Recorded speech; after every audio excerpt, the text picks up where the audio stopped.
Established in 1912, the University of Alberta's Department of Extension was the direct expression of a promise made by founding President Henry Marshall Tory. This new university would not be another insular ivory tower institution.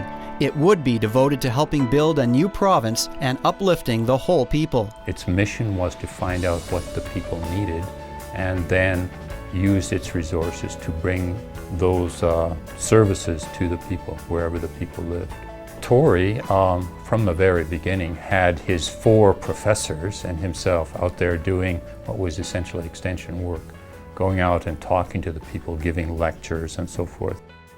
Over the years, this drive to connect with Alberta communities resulted in some of the province's most treasured institutions. Good evening, everybody. This is your university station, CKUA. The girl who comes from Calgary to study weaving will go back to teach others. By the mid-20th century, Extension was truly thriving. But beyond fostering lifelong learning, the department eventually became a national hub for research on community engagement. A full-fledged faculty of the U of A since 1975, it is in fact the only adult education unit of its kind in Canada actively involved in research. We now have our own little niche, researching the processes, the methodologies by which community engagement works best, which is more than outreach. Outreach is just extending our resources. Engagement means we actually are part of those communities and we listen to those communities and we bring their ideas and our expertise together. The very fact that it is rooted in the university's fundamental beliefs of its purpose, I think sets it apart. A lot of universities were much more focused on educating a group of people who came to the university as opposed to trying to reach the community. The faculty now has centers and institutes devoted to city region studies, gambling research, continuing education, and public involvement, as well as a community-university partnership committed to improving the health and well-being of children, youth, and families. Community engagement lies at the core of all of this research. We've been really concerned about immigrant and refugee seniors. They're probably the most forgotten, even in our own communities. So when we started to work very closely with a senior serving organization, SAGE, in Edmonton, we asked the seniors what would they love to do, and many of them used to garden or were in farming. And so they said, we would love to come together and grow things. And we got a project going. And so the seniors loved it. Ever since that pilot, they've carried on gardening.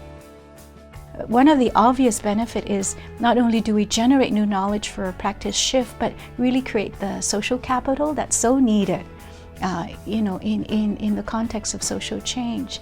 And so, of course, the seniors got to know each other, they got to meet others outside of their community, and really enjoy the benefit of having a broader network of supportive others. Cindy Blackstock, an Extension faculty member and director of the First Nations Child and Family Caring Society of Canada, focuses her research on active citizenship and the rights of children in Aboriginal communities.